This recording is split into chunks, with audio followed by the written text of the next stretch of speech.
Hair follicle అనబడే పైతోలు మీద గాని ఆయిల్ గ్లాండ్ అనే తైల గ్రంథిలో గాని ఇన్ఫెక్షన్ ఏర్పడితే అప్పుడు చీము కురుపులు వస్తాయి. ఈ చీము కురుపులు సహజంగా ఎక్కడొస్తాయంటే మొహం మీద, మెడ మీద, బటక్స్ మీద, చంకల్లోనూ ఇంకా తొడల మీద. ఈ కురుపులు దురదని, నొప్పిని, చిరాకుని కలిగిస్తాయి. బ్యాక్టీరియల్ ఇన్ఫెక్షన్ వల్లనే చర్మం మీద కురుపులు ఏర్పడతాయి. చక్కెర వ్యాధి వల్ల, అలాగే రక్తహీనత వల్ల, ఇంకా అధిక బరువు వల్ల కూడా ఈ కురుపులు ఏర్పడతాయి.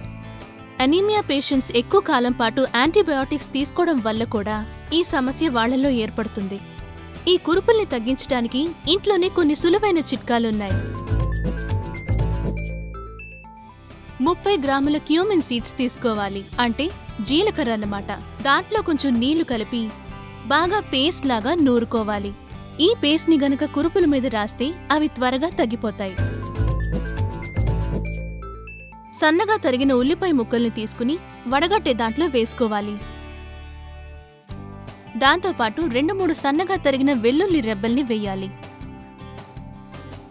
బాగా కలిపిన తర్వాత వాటి రసాన్ని ఈ విధంగా తీయాలి.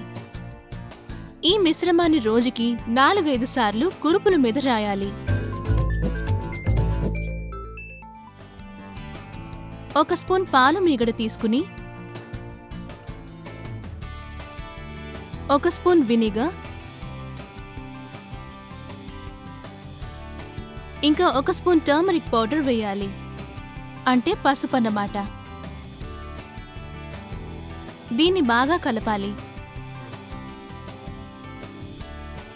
దీని కురుపుల మీద రాస్తే త్వరగా తగ్గుతాయి.